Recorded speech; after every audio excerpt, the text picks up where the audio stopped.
Hello दोस्तों, नमस्कार।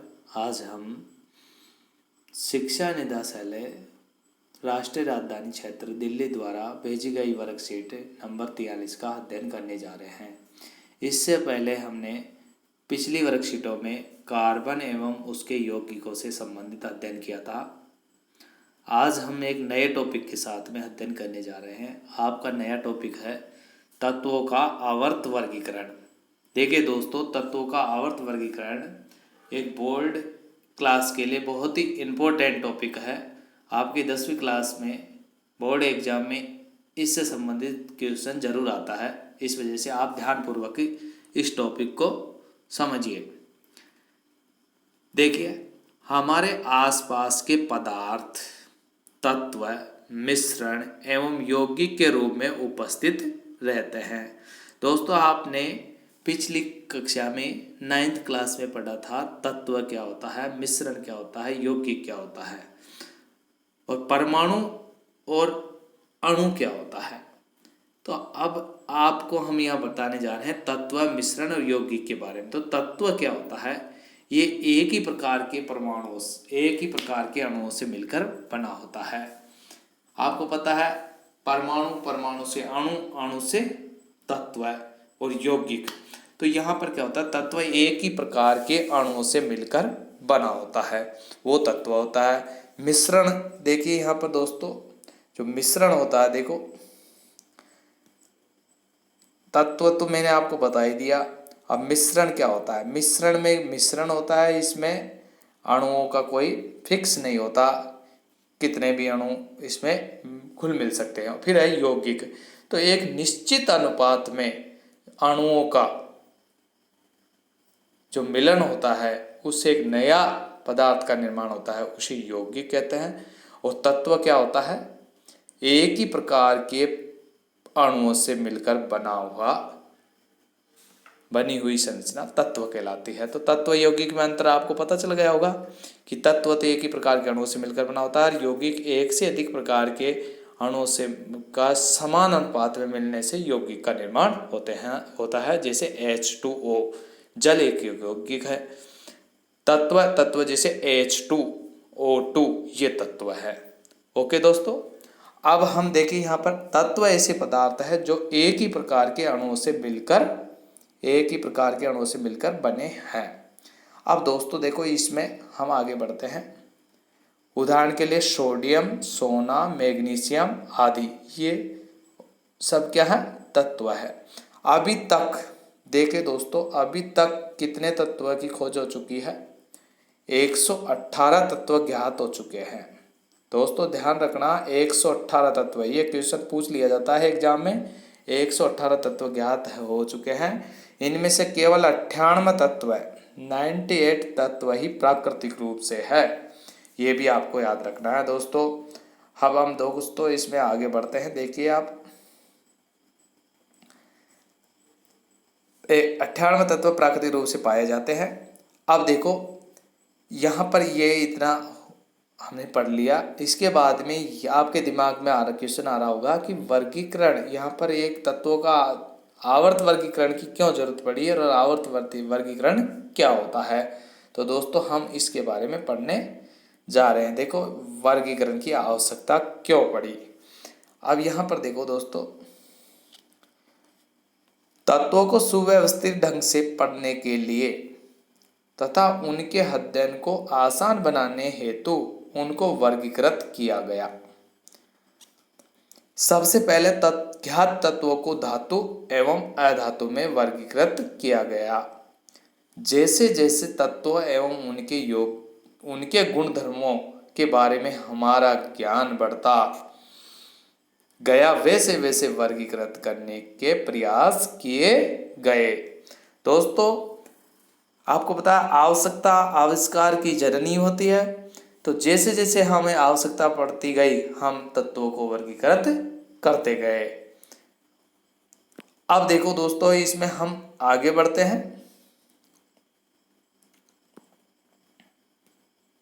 देखिए, इतना हो गया। उसके बाद में वर्गीकरण किस आधार पर किया, तो प्रथम प्रयास कैसे रहा इसके बारे में देखिए। दोस्तों बहुत ही इम्पोर्टेंट टॉपिक है, ध्यान से समझिए आप और लास्ट तक हमारे वीडियो को देखना और प्रत्येक क्वेश्चन और प्रत्येक टॉपिक को ध्यानपूर्वक समझना। देखो डोबेराइन नर के त्रिक। अब देखो डोबेराइनर ये क्या था, एक वैज्ञानिक था। सन 1817 में डोबेराइनर एक जर्मन विशेषज्ञ ने समान गुण, देखो यहाँ पर समान गुण धर्मों वाले तत्वों को समूह में व्यवस्थित करने का प्रयास किया। जब तत्वों को उनके बढ़ते हुए परमाणु भार के अनुसार क्रमवार लगाया जाए तो 3 तत्वों के समूह प्राप्त होते हैं जिन्हें त्रिक कहा गया। त्रिक के मध्य तत्व का परमाणु भार अन्य 2 तत्वों के परमाणु भार का माध्य होता है। देखो दोस्तों मैं समझाता हूँ आपको, इसको समझिए ढंग से कि यहाँ पर देखो ये तत्व दिखाई दे रहे हैं आपको, ओके। अब मैं यहाँ पर समझाता हूँ आपको। देखो यह है लिथियम, सोडियम और यह है पोटेशियम, ओके दोस्तों। लिथियम, सोडियम और पोटेशियम 3 तत्व हैं। अब देखो लिथियम का परमाणु क्रमांक 3 होता है, सोडियम का परमाणु क्रमांक 11 होता है और पोटेशियम का परमाणु क्रमांक 19 होता है। तो इनके परमाणु भार भी इसी क्रम में होंगे। इसका लिथियम का होता है 6.9, सोडियम का 23 और 39 होता है। किसका? पोटेशियम का 39 होता है। अब दोस्तों देखो यहां पर क्या था कि डोबेने ने कहा कि जब तत्वों को उनके बढ़ते हुए परमाणु भार के, तो परमाणु भार के बढ़ते हुए क्रम में, क्योंकि इसका 6.9 है, 23 है, 39 है, बढ़ते हुए क्रम में परमाणु भार के अनुसार तत्वों को परमाणु भार के अनुसार क्रमवार लगाया जाता है बढ़ते क्रम में, तो 3 तत्वों के समूह प्राप्त होते हैं जिन्हें त्रिक कहा गया। त्रिक के मध्य तत्वों का परमाणु भार अन्य 2 परमाणुओं के परमाणु भार के माध्य होता है। यानी कि लिथियम और सोडियम का परमाणु भार इसके औसत होता है, माध्य होता है। जानते हो कैसे निकालेंगे? कि आपको पता है हम एक तो पोटेशियम का 39 और इसका 6.9 यानी कि 6.9, तो इसको हम जोड़ेंगे तो 9, इसका 6 9 और 6 15 और यहाँ पर हो गया कितना हो गया, ये 45.9 हो गया। दोस्तों कितना हुआ? 45.9। तो इसका माध्य निकालने के लिए हम क्या करेंगे? 2 से इसको 2 का इसमें भाग देंगे, तो 2 का भाग देंगे तो कितना आएगा? 22.95 यानी कि 22.95 होता है। तो देखिए आपको मैंने बताया कि इसका कितना होता है, सोडियम का 23 होता है, तो 22.95 लगभग 23 होगा। तो ये ही डोबेराइन के त्रिक होता है। तो डोबेराइन का त्रिक जो इन्होंने जो एक फॉर्मूला दिया था, या जो एक इसका प्रयास था फर्स्ट वर्गीकरण का, वो डोबेराइन का त्रिक ये था। तो इसी प्रकार जैसे सोडियम, लिथियम, सोडियम, पोटेशियम का जो संबंध है वो कैल्शियम, पोटेशियम, बेरियम का है, क्लोरीन, ब्रोमीन और आयोडीन का भी यही है। सभी में इसी प्रकार की, यानी कि फर्स्ट और लास्ट दोनों के परमाणु भार किसके बराबर होता है? मध्य के औसत भार, यानी कि दोनों का परमाणु द्रव्यमान, इन दोनों का परमाणु द्रव्यमान किसके, यानी कि इसके माध्य, यानी दोनों के परमाणु भार को जोड़िए और उनका माध्य निकाले तो उसके बराबर मध्य वाला होता है। तो इसमें यही लिखा है जब तत्वों को उनके बढ़ते हुए परमाणु भार के अनुसार क्रमवार लगाया जाता है तो 3 तत्वों के समूह प्राप्त होते हैं जिन्हें त्रिक कहा गया। ठीक है, मध्य तत्व का परमाणु भार अन्य 2 तत्वों के परमाणु भार का माध्य होता है। देखो दोस्तों यहाँ भी समझा रखा है लिथियम, यहाँ पर लिथियम का सोडियम, पोटेशियम का त्रिक है। तो यहाँ पर देखो 6.2339। तो लिथियम पोटेशियम परमाणु द्रव्यमान का औसत 22.95 होता है, लगभग सोडियम के परमाणु द्रव्यमान के बराबर होता है। इसी प्रकार दोस्तों देखो कैल्शियम का है, कैल्शियम का परमाणु भार 40 है। फिर स्ट्रासियम है, इसका 38 है, ठीक है दोस्तों, इसका 38 है। उसके बाद में देखिए आप 56 किसका, वो 137 बेरियम का है। तो ये बेरियम का और कैल्शियम का करते हैं तो इसका 76 के करीबन 76.62 ऐसा आता है। तो ये भी इसको ये नियम शो कर रहा है। तो यहाँ पर इसका भी हो रहा। फिर हम आगे बढ़ते हैं दोस्तों, देखो यहाँ पर हम आगे बढ़ रहे हैं। अब देखो इसी प्रकार से क्लोरीन, ब्रोमीन, आयोडीन, इसका भी यही है। अब यहाँ तक ये तो डोबेराइन ट्रिक मेरे हिसाब से सभी दोस्तों के ये समझ में आ गया होगा। अब डोबेराइन की सीमाएं भी लगते हाथ पढ़ लो इसमें। डोबेराइन उस समय तक ज्ञात तत्वों में केवल 3 त्रिक ही ज्ञात कर सके थे, इसलिए त्रिक में वर्गीकृत करने की ये पद्धति सफल नहीं रही, क्योंकि वो 3 त्रिक तक ही ज्ञात, यानी 3 तत्वों का तक ही ज्ञात कर पाए। और इन्हीं को ये डोबेराइन के त्रिक कहलाते हैं। इनके बाद में उसने आगे कुछ सफलता हासिल नहीं की, इस वजह से ये फ्लॉप रही, ये पद्धति फ्लॉप रही। देखिए दोस्तों अब हम आगे बढ़ते हैं। इसके बाद में किसने क्या किया, ये तो हो गया डोबेराइन का त्रिक। इसके बाद में देखिए न्यूलैंड अष्टक का सिद्धांत।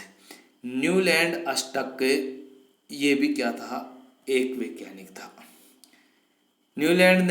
न्यूलैंड नाम का एक वैज्ञानिक था। इन्हें तत्वों को बढ़ते परमाणु भार के क्रम में व्यवस्थित पाया। तो देखिए यहाँ पर क्या करता है, ये क्रम में व्यवस्थित किया तो पाया कि प्रत्येक, देखो यहाँ पर दोस्तों उसने क्या पाया कि बढ़ते क्रम में परमाणु भार के, देखो यहाँ पर परमाणु भार के क्रम में व्यवस्थित किया, बढ़ते क्रम में जानते हो ना आप।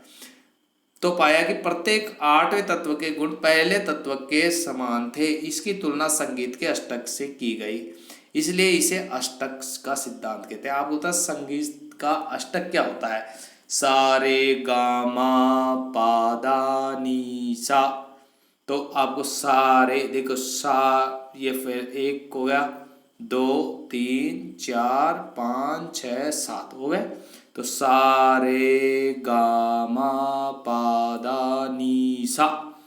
तो बात में 1 2 3 4 5 6 7 और 8वां वापिस सा आ जाता है, सा रे गा मा पा धा नी सा।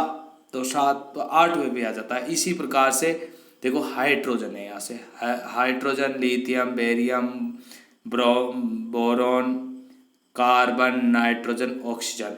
तो आपको पता है वापिस हम कहाँ आ गए, हाइड्रोजन पे आ जाते हैं। तो ये इसका ये तत्व है। तो इसका हाइड्रोजन पे देखो पहला तत्व 8वां तत्व से मेल खाता है ना, हाइड्रोजन किसका था, फ्लोरीन से, फिर क्लोरीन से। इसका देखो ये तत्व 1 2 3 4 5 6 और 7, देखो 1 2 3 4 5 6 7 8, तो 8वां तत्व सोडियम से कहा गया। इस वजह से यहाँ पर भी 1 2 3 4 5 6 7 8, तो 8वां तत्व पहले वाले तत्व से मेल खाता है। तो इसमें इस वजह से न्यूलैंड का अष्टक नियम, यानी कि पहला तत्व 8वें तत्व से मेल खाता है, तो 8वें तत्व में इसकी पुनरावृत्ति हो रही है। तो इस प्रकार से उसने इस नियम को दिया। तो यहाँ पर देखो जैसे लिथियम, सोडियम, पोटेशियम, कॉपर ये गुण वाले हैं, जैसे बेरियम, मैग्नीशियम, कैल्शियम, जिंक ये गुण वाले हैं, बोरॉन, एल्यूमिनियम, क्रोमियम ये एक वाले हैं। इस प्रकार से सभी ये एक गुण वाले, तो 8वें तत्व से इस प्रकार से मेल खाते हैं। ये इस प्रकार का एक सिद्धांत दिया, किसने दिया, न्यूलैंड ने दिया। और पहला तत्व 8वें से मेल खाता है, इस वजह से न्यूलैंड्स का अष्टक सिद्धांत किया कहा इसे। तो डोबेराइन का त्रिक हो गया, न्यूलैंड्स का अष्टक सिद्धांत हो गया। अब देखो उसकी सीमाएं थी, आपको पता है दोस्तों, उसकी सीमाएं थी इसी प्रकार से, इसकी सीमाएं डोबेराइन में क्या सीमाएं थी कि त्रिक की घात कर पाए, उसके बाद में कुछ घात नहीं कर पाए। उसी प्रकार ये न्यूलैंड अष्टक का भी सिद्धांत की कुछ सीमाएं में रह गया और ये पूर्ण रूप से सफल नहीं हो पाया। तो ये दोस्तों इनकी सीमाएं क्या थी, न्यूलैंड अष्टक की सीमाएं देखिए, इस न्यूलैंड अष्टक की सीमाएं ये थी। देखो, ये नियम केवल कैल्शियम धातु हल्के तत्वों को तक ही लागू होता है, यानी कि कैल्शियम तक ही लागू हुआ, हल्के तत्वों तक ही, बाद में ये आगे ये काम नहीं कर पाया। नए तत्वों के गुण इस श्रेणी में मेल नहीं खाते, और नए तत्वों के गुण होते हैं इस श्रेणी में मेल नहीं खाते। सारणी में तत्वों को समंजित करने के लिए न केवल दो तत्वों को एक साथ रख दिया, बल्कि असमान तत्वों जिनके गुणों में कोई असमानता ही नहीं थी एक स्थान पर रख दिया गया। यानी कई ऐसे गुण तत्व भी रख दिए गए जिनमें क्या गुणों में कोई समानता ही नहीं थी, उनको भी इन्होंने एक साथ रख दिया। इस वजह से ये भी न्यूलैंड अष्टक का सिद्धांत भी फ्लॉप रहा दोस्तों। अब दोस्तों इसमें हम आगे बढ़ते हैं। देखिए दोस्तों, अब देखो इसके बाद में देखिए आप, ये आपके दोनों नियम हो गए। आज हमने वर्गीकरण की इस वर्कशीट में हमने पढ़ा है कि वर्गीकरण की आवश्यकता क्यों पड़ी। तो वर्गीकरण की आवश्यकता आपको पता है, आवश्यकता आविष्कार की जननी होती है। जैसे जैसे हम तत्वों का अध्ययन करते गए हमें आवश्यकता पड़ती गई और हम इसका वर्गीकरण करते गए आगे। फिर इसमें स्टार्टिंग कैसे हुआ, डोबेराइन के त्रिक से हुई, फिर इसके बाद न्यूलैंड्स का अष्टक सिद्धांत, और उसके बाद में हम अगली वर्कशीट में पढ़ेंगे, उसमें मेंडलीफ की आवर्त सारणी, आधुनिक आवर्त सारणी, ये उनके बारे में पढ़ेंगे। तो दोस्तों अब ये आपकी वर्कशीट कंप्लीट होती है। आइए दोस्तों हम आपके कुछ अभ्यास के क्वेश्चन भी देखते हैं। यहाँ पर देखो, तत्वों को वर्गीकरण करने की आवश्यकता क्यों थी। दोस्तों ये मैंने आपको बताया था कि वर्गीकरण की आवश्यकता क्यों थी, क्योंकि उनको व्यवस्थित ढंग से किया पढ़ने के लिए, अध्ययन करने के लिए, तथा ज्ञात तत्व धातु अधातु में वर्गीकृत करने के लिए, और धर्म इनके जैसे तत्वों के गुण धर्मों के बारे में हमारा ज्ञान बढ़ता गया, वैसे वैसे वर्गीकृत के करने का प्रयास किया गया। तो दोस्तों पहले क्वेश्चन का आंसर देखिए, आपको ये यहाँ दे रखा है, इसमें भी दे रखा तत्वों को वर्गीकरण की आवश्यकता क्यों पड़ी, तो उनके अध्ययनों में सुविधा के लिए। ये बिल्कुल हमारी भाषा में सरल है। इनको देखिए आप, उनके अध्ययनों में सुविधा के लिए, गुणों के आधार पर सुव्यवस्थित करने पर, समय की बचत, धातु अधातु के गुणों के तुलनात्मक अध्ययन में सुविधा। ये पहला क्वेश्चन का आंसर है। इसका मैंने देखो वर्कशीट का भी, आपका वर्कशीट के अनुसार भी मैंने इसका आपकी वर्कशीट में जो दे रखा है वो आंसर ये है आपका। आंसर नंबर 1 आप आसानी से इसको देख सकते हो और अपनी वर्कशीट में ढंग से, आप जो वर्कशीट आप जिस नोटबुक में उतारते हो उसमें आसानी से एक बढ़िया तरीके से आंसर लिख सकते हो। यहाँ पर वर्गीकरण की आवश्यकता कि तत्वों को सुव्यवस्थित ढंग से पढ़ने के लिए तथा उनके अध्ययन को आसान बनाने हेतु उनके वर्गीकृत किया गया। सबसे पहले ज्ञात तत्वों को धातु अधातु में वर्गीकृत किया गया। जैसे जैसे तत्वों और उनके गुण धर्मों के बारे में हमारा ज्ञान बढ़ता गया, वैसे वैसे उन्हें वर्गीकृत करने के प्रयास किए गए। ये आपका फर्स्ट क्वेश्चन का आंसर है दोस्तों। इसके बाद में आपका सेकंड क्वेश्चन है। देखिए दोस्तों, ऐसे 3 तत्वों के नाम लिखो जो डोबेराइन के त्रिक दर्शाते हैं। दोस्तों आपको पता है ऐसे 3 तत्व, इन तत्वों में से 3 तत्व ले लो आप, लिथियम, सोडियम, पोटेशियम, कैल्शियम, स्ट्रासियम और बेरियम, क्लोरीन, ब्रोमीन, आयोडीन। दोस्तों इन 3, अब देखो ये रहा आपके डोबेराइन का त्रिक।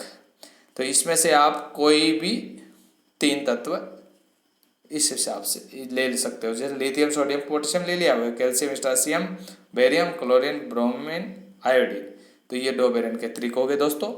इसके बाद में दोस्तों हम नेक्स्ट क्वेश्चन की ओर आगे बढ़ते हैं। वो है आपका, न्यूलैंड्स ने तत्वों को 8 तत्वों की क्षितिज पंक्ति में विभक्त किया। ये सत्य है या सत्य है? तो देखो आपको पता है न्यूलैंड्स केवल 8 तत्वों का एक समूह बनाया था, ना कि कोई पंक्ति बनाई, ना कोई क्षितिज पंक्ति बनाई। इस वजह से ये असत्य है दोस्तों। देखो ये आपका थर्ड क्वेश्चन क्या है, असत्य है। तीसरा क्वेश्चन असत्य है आपका। इसके बाद में चौथा क्वेश्चन है आपका, न्यूलैंड्स के अष्टक नियम की 2 सीमाएं लिखिए। तो आपको पता है न्यूलैंड्स के अष्टक नियम की हमने कई सीमाएं पढ़ी है, इसमें 4-5 सीमाएं हैं। तो इसमें देखो एक तो हल्के तत्वों तक ही ये खोज पाया न्यूलैंड्स का अष्टक नियम। देखो यहाँ पर ये नियम प्रथम 20 तत्व कैल्शियम तक ही ठीक प्रकार लागू रहा। कुछ स्थान पर एक साथ दो तत्वों को रखा गया जो न्याय संगत नहीं था। नए तत्वों के गुण इस सारणी में मेल नहीं खाते थे दोस्तों। तो ये आपका 4 क्वेश्चन का आंसर है। इसको हम इस देखो मैंने ये यहाँ पर भी है आपके एक पीडीएफ बना रखी है। ये देखिए ये नियम केवल कैल्शियम धातु तक लागू होता पाया, यानी कि कैल्शियम 20 धातु तक ही लागू हुआ, बाद में नहीं। ये तत्वों के गुण इस सारणी से मेल नहीं खाते थे। सारणी में तत्वों को सम्मिलित करने के लिए न केवल 2 तत्वों का एक साथ रख दिया गया बल्कि असमान तत्वों के जिनके गुणों में कोई समानता नहीं थी एक स्थान पर रख दिया गया। दोस्तों इस प्रकार से आपके ये चौथा क्वेश्चन कंप्लीट होता है। उसके बाद में देखिए 5वां क्वेश्चन आपका, क्या नीचे दिए गए तत्वों के समूह डोबेराइन के त्रिक के रूप में वर्गीकृत किए जा सकते हैं। तो दोस्तों यहाँ पर देखिए आप 5वां क्वेश्चन में क्या है, सोडियम सिल्वर क्लोरीन। अब यहाँ पर देखो डोबेराइन के त्रिक के नियम अनुसार मध्य तत्व का परमाणु भार प्रथम तत्व और अंतिम तत्व के परमाणु भार का औसत होना चाहिए। तो यहाँ पर देखो सिलिकॉन का परमाणु भार सोडियम और क्लोरीन का परमाणु भार के बराबर होना चाहिए। तो सोडियम का परमाणु भार 23 और इसका क्लोरीन का 35, इसमें 58/2 तो 29 यूनिट होना चाहिए।